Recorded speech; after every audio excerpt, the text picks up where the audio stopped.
সম্মানিত দর্শক, আমি এই মুহূর্তে দাঁড়িয়েছি গোপালগঞ্জের জেলা শিশু একাডেমির ভবনের সামনে। আপনারা দেখতে পাচ্ছেন একটি গাছের সঙ্গে আমি দাঁড়িয়েছি। এই গাছটি হয়তো অনেকে চিনবেন। তারপর আমি গাছের পরিচয়টা দিচ্ছি।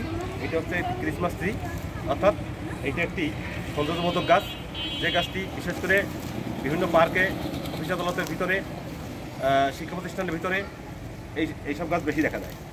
তো আজকে এই গাছটি আমি নিজে হাতে রোপণ করেছি। আজকে তার পরিচর্যা করতে এসেছি। তো এখানে বেশ কিছু ঘাস হয়েছে নিচে। তো সাথে আমি এই অফিসের আমাদের মজিবর ভাই, ওই অফিসের স্টাফ, ওনাকে আমি সাথে পেয়েছি। আমরা দুজনেই কাজটি করছি। তো গাছের গোড়ায় যে মোটামুটি গাছগুলো হয়েছে, এই গাছগুলো আমি কেটে দিচ্ছি। সাথে আমার মজিবর ভাইও আমার সাথে আছে। মজিবর ভাইকেও আমি কিছু কথা বলার জন্য অনুরোধ রাখছি। মজিবর ভাই, আপনি কিছু বলেন। এই গাছ কীভাবে কী পরিচর্যা করেন, এখানে গরু গোসল আছে কিনা, বা এখানে কতটা কি রক্ষণাবেক্ষণ কীভাবে কী করতেছে? আমার নাম মোহাম্মদ মুজিবুর রহমান। আমি শিশু কেন্দ্রে চাকরি করি, বাংলাদেশ শিশু একাডেমিতে। তাই এই গাছ এই ভাই লাগাইছে, মাঝে সাথে পানি দেয় এবং গাছ পরিষ্কার করে এবং সেবাযত্ন করে মোটামুটি ভালোই হয়েছে। একটা গাছ তো ছোটো হয়েছে, এই গাছটা একটু ডাঙর হয়েছে, মোটামুটি ভালোই লাগতেছে, দেখতে সুন্দর। তো যাক, মজিবুর ভাইকে আমি অনেক ধন্যবাদ জানাচ্ছি। আমি এই মুহূর্তে গাছের পরিচর্যা করছি। ভিতরে দেখতেছি একটি মাকড়সার বাসা মনে হয় হয়েছে। এটা আমি একটু পরিষ্কার করতেছি। কারণ এবার আমি গাছের গোড়ায় চলে যাচ্ছি। গাছের গোড়ায় যে ঘাসগুলো হয়েছে, ঘাসগুলো আমি কেটে দিচ্ছি। আমার হাতে একটি কাঁচি আপনারা দেখতে পাচ্ছেন।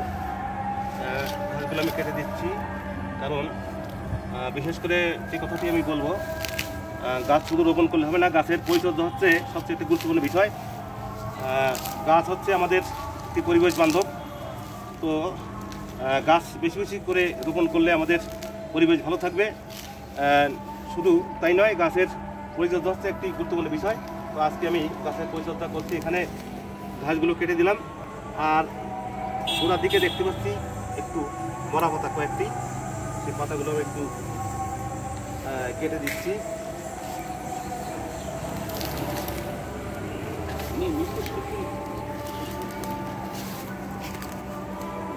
আমার খুব আনন্দ লাগছে কাজ করতে।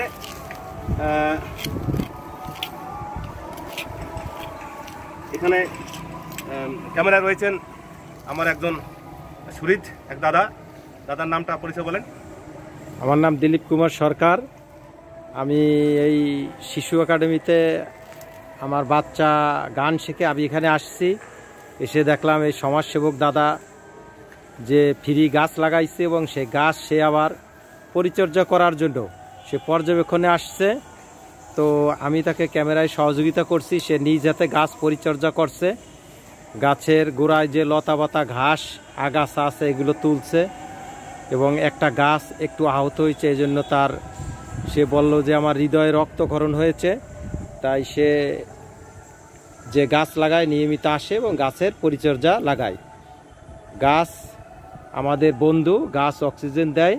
তাই আমাদের সকলের উচিত, এখন বর্ষাকাল আসছে, গাছের পরিচর্যা নেওয়ার জন্য। দাদার মতন সমাজসেবক, গাছ পরিচর্যাকারী মানুষ আরও আমাদের সমাজে বেশি বেশি আসুক। দাদাকে অনেক অনেক ধন্যবাদ। দাদা, আমার এই দিলীপ দাদার যে মূল্যবান কথা আমরা তখন শুনলাম, সত্যি আমাদের বাস্তব জীবনে অনেক কাজে লাগবে বলে মনে করি। তো দিলীপ দাদাকে আমি অসংখ্য ধন্যবাদ জানাচ্ছি যে তার এই সুন্দর উৎসাহ দেওয়ার জন্য এবং মূল্যবান কথা বলার জন্য। তো আজকে মোটামুটি আরও কয়েকটি গাছ আমাদের পাশে আছে। আমি পরবর্তীতে অন্য গাছের দ্বারা চলে যাচ্ছি। তো আপাতত বন্ধুরা, আপনাদের এখান থেকে ভিডিওটি দেখছেন, আশা করি সবাই ভালো লাগবে। আপনারা সকলেই গাছের যত্ন নেবেন, গাছের পরিচর্যা করবেন। গাছ শুধু রোপণ করলে হবে না, এটি আমাদের সবাই মনে রাখতে হবে। তো আপনাদের কাছে আমি বিশেষ অনুরোধ রাখবো আবারও, যে আপনারা গাছের পরিচর্যা করবেন। এখন বর্ষা মৌসুম, গাছের যে এখন তো পানি দেওয়ার প্রয়োজন হবে না, বৃষ্টিতেই গাছ বড় হয়ে উঠবে, সতেজ হবে। তো বন্ধুরা, আজকের ভিডিওটি এ পর্যন্তই। সবাই ভালো থাকবেন, সুস্থ থাকবেন। দেখা হবে কোনো এক নতুন ভিডিওতে।